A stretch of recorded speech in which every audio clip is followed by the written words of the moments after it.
I think like I wanted to start by just asking how everyone is doing in lockdown, like mentally, physically. You guys doing okay? Yeah, I feel like the bad weather makes it a lot harder. Like when it's sunny, you can like cope with it a lot more. But when it's like raining outside and it's a bit grey, I find that makes like the days a lot harder.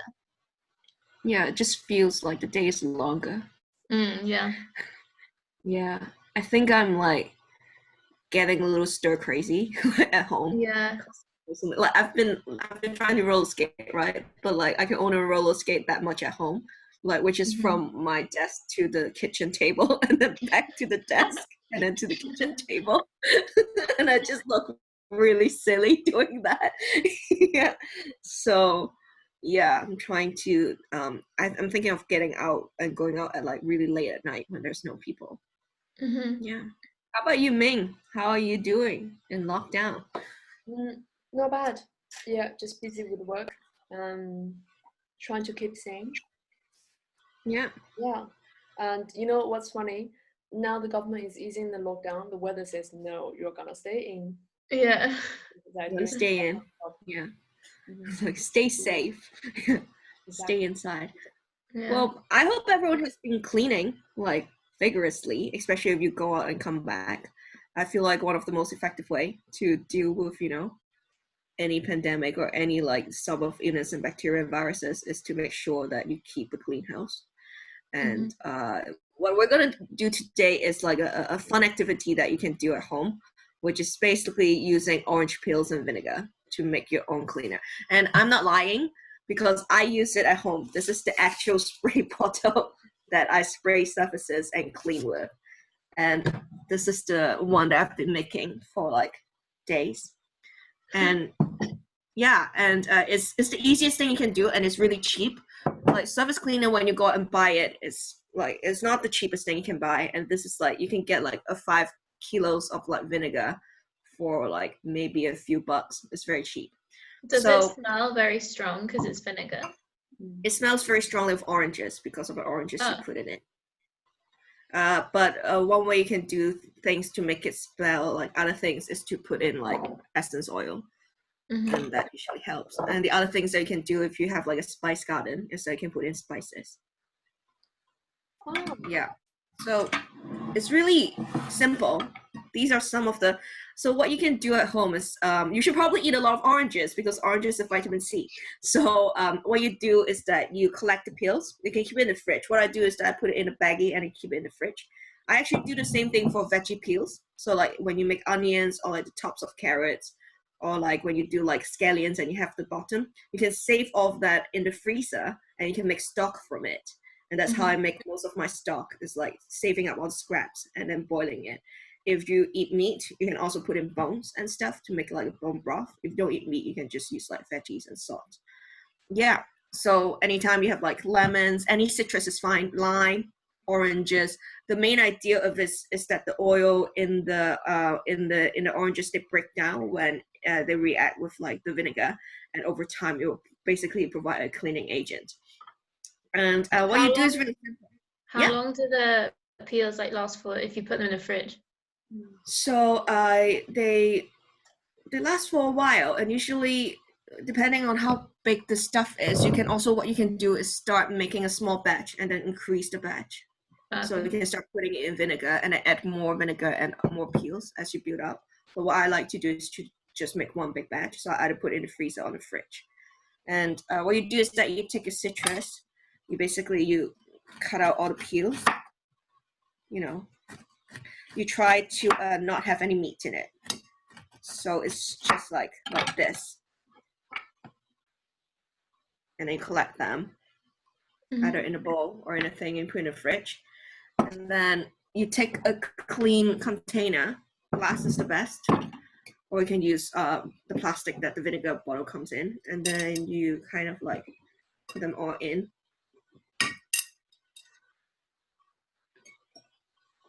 Yeah, if you have spices, you can add spices. If you don't want spices, I usually don't add, then it's fine. Then you get white vinegar, which is any white vinegar. It doesn't need to be fancy. Just don't use balsamic vinegar. Just use normal white vinegar that you cook with. and then you put in the vinegar, and you put so much that it covers the orange peels, like any citrus peels. So you kind of want it to be submerged in it.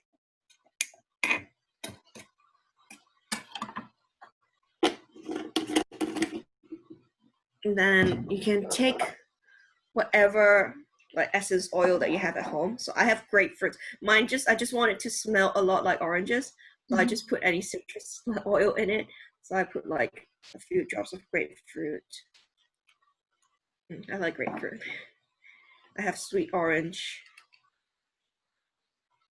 Do you use those oils for other stuff? Like, what are they used for? No, because essential oils don't really have like health benefits. They just smell good. They're just basically really concentrated forms of like essence. It's basically like smells and stuff in like liquor. Yeah, and then you just kind of like close the lid and you put it in like a shadowed place. So you don't want to put it in direct sunlight. And yeah, and you can keep on adding peels. The more peels that you're eating, you can keep on adding. And then just like every time you just want to make sure that it's submerged in vinegar. You can just like keep on doing it like this. And then when you should take it out is when the peels are starting to look gray. So like these are the oat peels. They're starting to like be mushy and gray. And after, I think it takes about 5 days to 2 weeks. So like the liquid afterwards look like this. So you can see all the oranges, the color has like disposed into it. It smells very strongly of oranges, a little bit of vinegar. And what you do then is you just put it in a spray bottle, any spray bottle, or like you can directly use it from the thing and dip a cloth into it, or like pour it out into a cloth. And this is really good for like any surface. It's basically a surface cleaner. You can do it in the kitchen. I think I mostly use it in like tables, kitchens and stuff. I think if you want to use it in other places that needs like more deep cleaning, I would recommend using Castile soap. Castile soap is kind of like a very basic soap that you can buy. You can buy them in bulk too. So you can buy them in 5 kilos. And I think that costs about like maybe 10 pounds to 25. I don't remember. But it's basically very concentrated soap. And you dilute it with water in different like proportions to make it into different types of cleaner. So at my home, we use Castile soap as our hand soap. You can also use it as like a shampoo. You can use it to wash your dishes. You can wash it in your dishwashers. You can use it in like as a toilet cleaner. It's basically like an all-purpose soap that you can dilute into different proportions. And the way I prepare Castile soap is that I usually, depending on what I'm using it at, I will dilute it to these proportions, and then I'll add like essence oil so that it smells better. Because Castile soap doesn't have a smell. It's just like a very strong soap that is natural. Yeah, so What's that's it made of? What is Castile? I think like Castile soap. Let me have a check, because I remember it's just like the most basic way of doing soap, which is like fat and lye or something. Yeah. That's so cool, because I'm tired of all the bottles I have in my bathroom cabinet and my kitchen on the sink. Yeah, so many.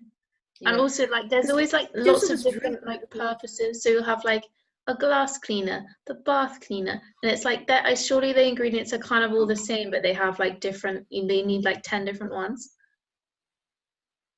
Yeah. So traditionally, Castile soap is made with olive oil, but it's basically any soap that is made with vegetable oil. Yeah. And it's really strong, so we can use it for almost anything. I would say, like, for example, when we use it for hair, I put in some like argan oil and stuff in it so that it's less like stripping, or like you want to put in oil afterwards because it's like quite strong. So I can like send around like a link to like dilution proportions, because like there's like a hack sheet online that you can use, but it's basically like an everything soap. I remember my friend telling me that if you have vinegar, Castile soap, and baking soda, you can basically wash anything at home.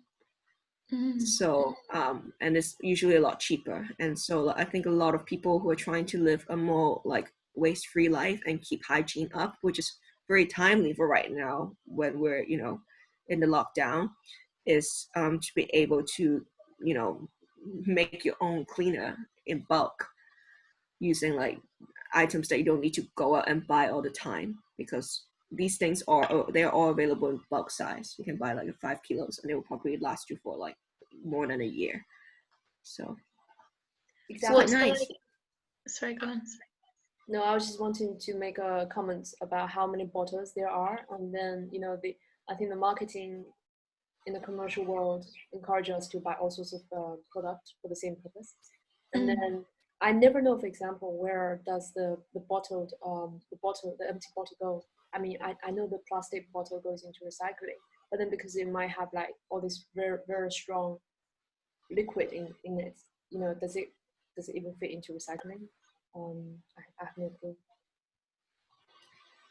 I think like UK in general just doesn't have like a very like well developed recycling process. Like if you go to a country that has one, like Japan uses tons of plastic, so much packaging plastic, but they have a very, very good recycling system where you're taught from a very young age to like clean bottles after you use them. You're taught to like flatten them, and they have like some 8 different sources of like bins that you need to use, and they only collect certain bins on certain days, like even in households.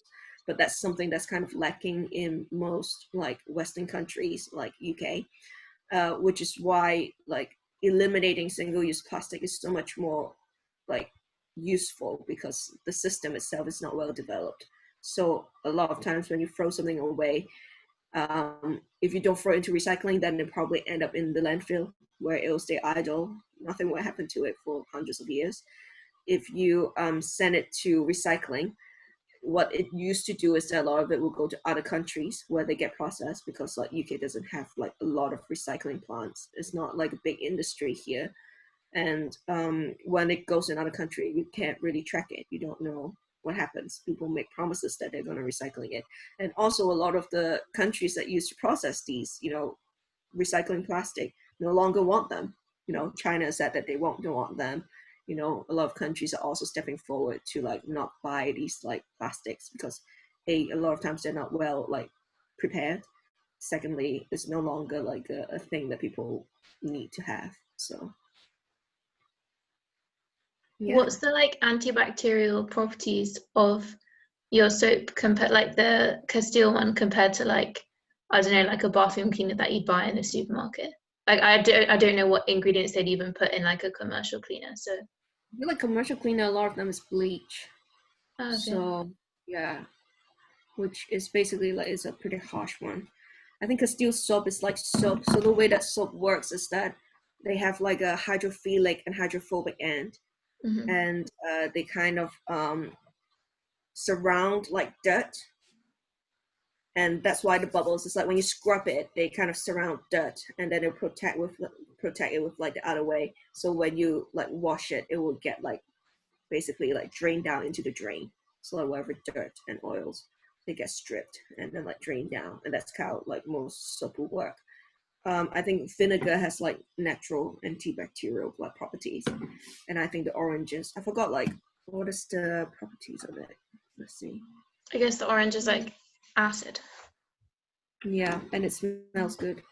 It's got like the natural oils in it. Yeah, I was also worried about how the vinegar might smell, might leave the whole. I've been using it for a while, and usually if you wait until it's like the orange color, then it mostly smells a lot like oranges. I feel like if you're really, really worried about it, then, add in some like essential oils to make it smell even more orangey or like pepperminty.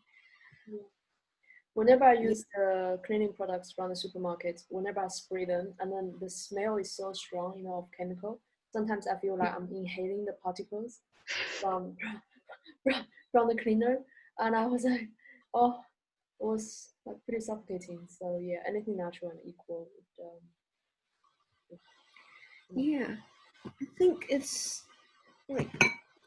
quite interesting for the lockdown, because it keeps us like a lot of time to be at our home to think about how we live our life when all of the distractions basically are taken away. And I feel like people are reflecting a lot more on like sustainability in the household and how we can do it without, like, when we're not out there being busy, then like how do you keep a house clean, and how do you keep it sustainable, and like use more reusables, and how do you buy things when supermarkets are essentially taken away from you a lot of the times. Yeah.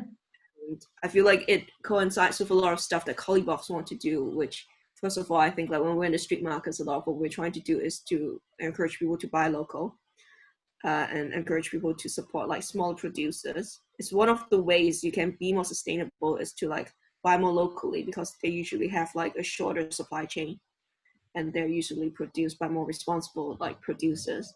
So I think it's been really interesting. For example, I think like Ming, you said like for the for this period of time, like the veg and fish store in Tetchbrook has been very popular, because like people have to line up in supermarkets, and but now they find out that, oh, like you can essentially get things that are like similar in pricing and like probably of better quality locally if you shop locally, and it's not truly really that much less convenient if you seek out these like local things to buy. We I have think a like fishmonger. Sorry, we have a fishmonger in like our local indoor market, and he said that this has been his busiest time he's ever had, because people are cooking at home and like have time to try out new things.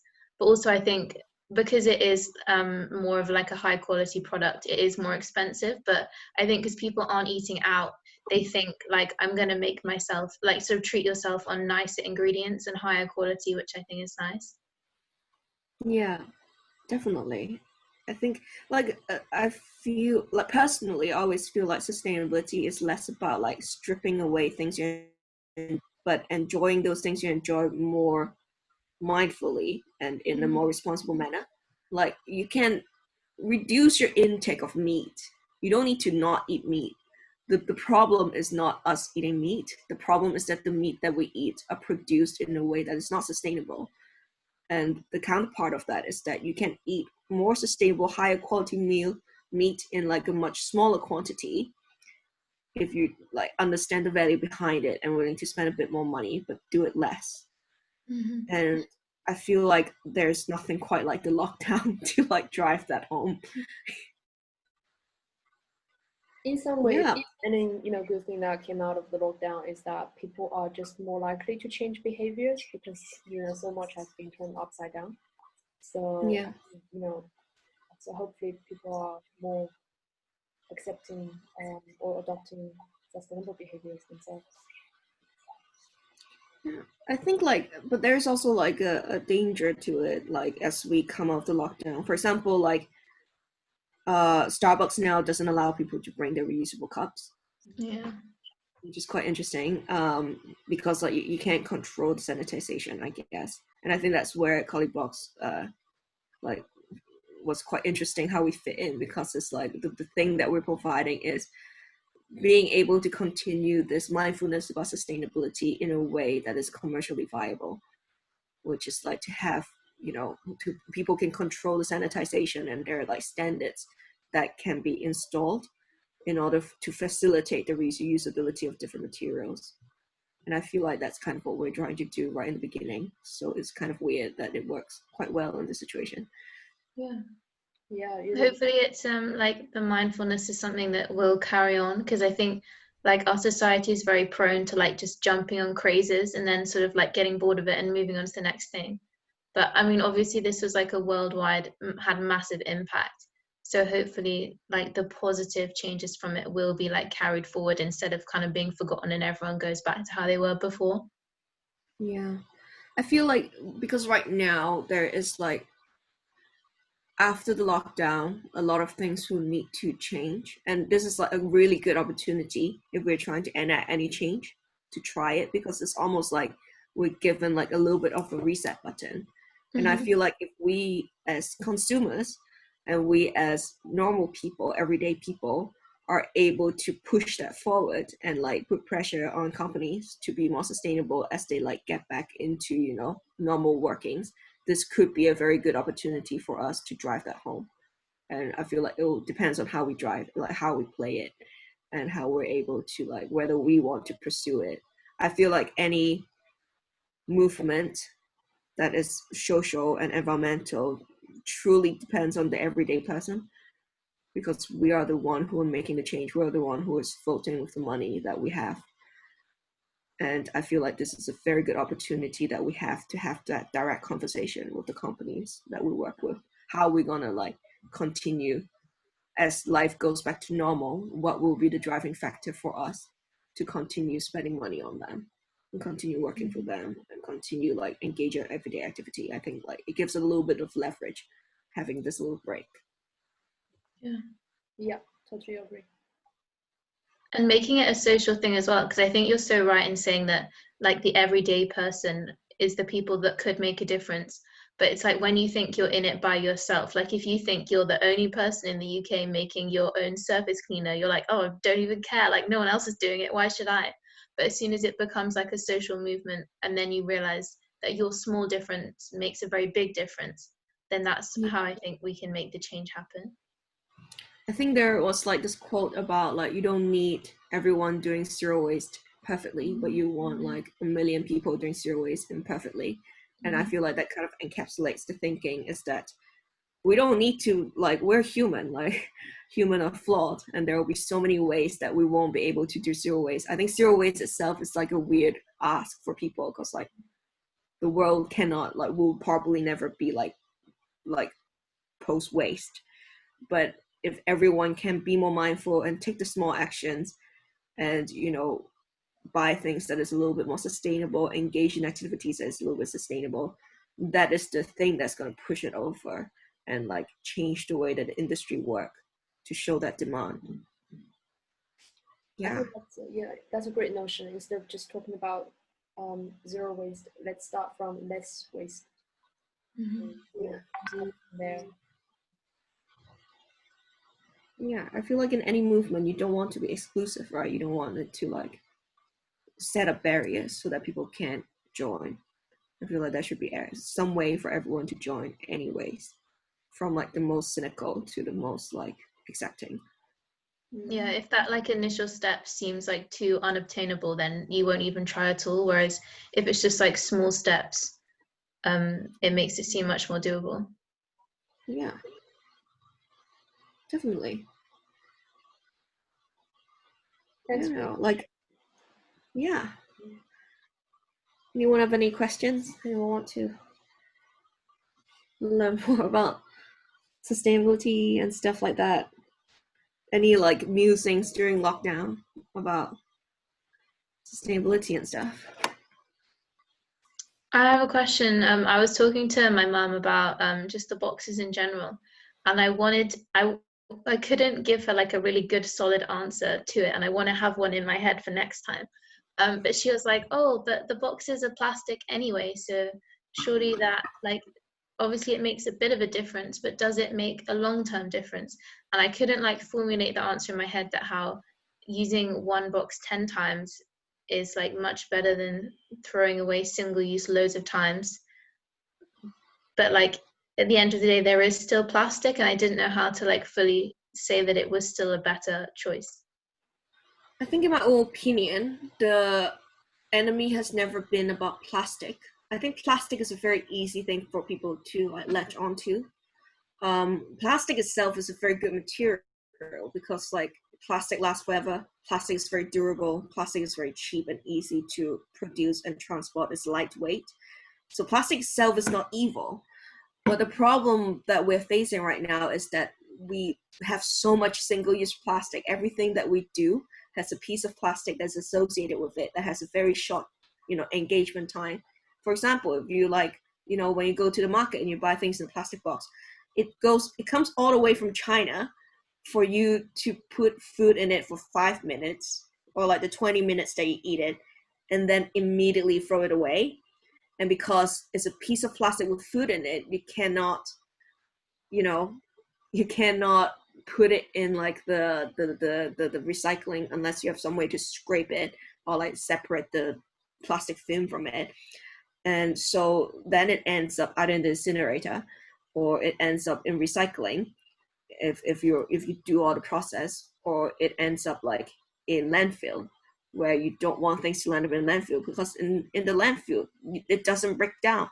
Well, trash doesn't break down in landfill because it undergoes anaerobic like digestions, and it becomes methane, which is I think 30 times more potent than CO2. Whereas when you mix something and you reuse it over and over again, you're basically cutting off all the down, the process of the downcycling of every single use. And for CauliBox, I think we can use it for more than 500 times. So when we use CauliBox's maximum usage, you're cutting out 500 times of the downcycling of the next step of it, of either going to the landfill or either it being burned into toxic gases, or it being recycling and maybe not accounted for. Yeah. And I think there is study that basically support for reusability. If we reuse something like a PP container for more than 4 to 8 times, it will negate any single-use packaging waste, in terms of even including travel, even including the washing of it, even including the transport of it to redistribute. So it becomes more and more good for the planet the more and more times you use it. And what else? And then at the end of the life cycle, we recycle it. We recycle the containers, and the containers can become new containers. So I feel a lot of it is about responsible end life. We're taking care of this container. We acknowledge that it is made from plastic, but we make sure that it is used until every ounce of life of it is gone, and it goes back into the system once again to become a container that can be used again and again. That's a very long and convoluted answer. Question that Or now, Joe, you've said it. Maybe if we can put numbers into perspective, using one CauliBox would have saved, let's say, 499 single-use boxes, which would otherwise taken up 15 bins, massive landfill bins. So you are basically saving 15 bins of trash that would otherwise be in landfill and never go anywhere. And for me, it's about balance, right? For a reusable scheme to work, it needs to be a very durable box. And unless you're using metal, then plastic is the best. Yeah, but even with material. metal, pretty heavy emission, in the production process. Also, most mining is quite unethical, so lots of slavery involved and whatnot. So Definitely. Yeah. Cool. Stay safe, everyone. Oh, it's really informative. Yeah, thank you. Make your own cleaner. It's actually really good. I'm not lying. So I use it at home. So yeah, and have a great day. Thanks. Cool. Have a good day. Bye. You too. Bye.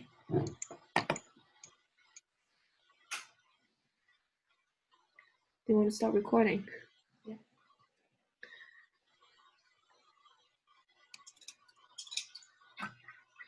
Oh my god. I'm so good at pouring.